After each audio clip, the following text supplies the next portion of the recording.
Juste avant, on avait un plateau, vous avez vu, avec le journaliste du Monde, on parlait de TikTok, qui pourrait être banni du sol américain début 2025. Joe Biden qui a voté, qui a promulgué cette loi qui donne entre 9 mois et 12 mois, peut-être possiblement il y aura des recours, pour que ByteDance, et donc, qui est maison mère de TikTok, soit vendu à un acteur américain. Vous en pensez quoi? Et dans le cas des élections européennes, que fait l'Europe aussi Il y a évidemment plein de questions qui sont Oui. posées. La question de l'utilisation des données personnelles, la question de l'addiction aux réseaux sociaux, la question aussi... Espionnage, pour les Américains, c'est espionnage, espionnage des données personnelles américaines et l'histoire effectivement de la génération Z qui est accro. Et donc il y a une question de cohérence qui est posée parce que quand il s'agit d'entreprises qui sont dirigées par Meta, donc notamment Facebook, c'est moins un problème.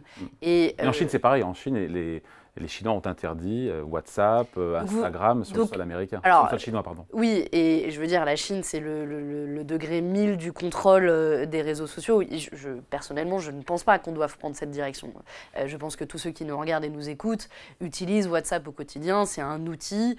La question, c'est plutôt que d'interdire comment on protège suffisamment les données, d'une part, et d'autre part, comment on protège de l'addiction des plus jeunes. Est-ce que l'Europe doit faire comme les États-Unis, chercher à bannir TikTok? Non, je pense que c'est prendre le problème à l'envers.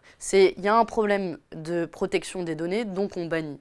Alors que le meilleur moyen de résoudre ce problème, c'est précisément de protéger l'utilisation des données. Et donc, on doit être plus ferme en la matière. Un certain nombre de mesures ont déjà été prises. Elles sont c'est que les serveurs sont sur le sol américain. Vous avez tout à fait raison. Et donc, ça fait partie... C'est un bon exemple. J'allais y venir justement. Quand on pose la question de la souveraineté industrielle sur le numérique, il faut commencer par avoir des serveurs sur le sol européen. Et ce n'est absolument pas le cas. Donc non, il ne faut pas interdire. Donc non, votre point de vue, c'est non, il ne faut pas interdire TikTok. Mais il faut davantage réguler et contrôler, à la fois pour protéger notre souveraineté industrielle, donc ça veut dire relocaliser des serveurs dans l'Union européenne, protéger l'utilisation des données et mettre de la prévention en place pour éviter l'addiction.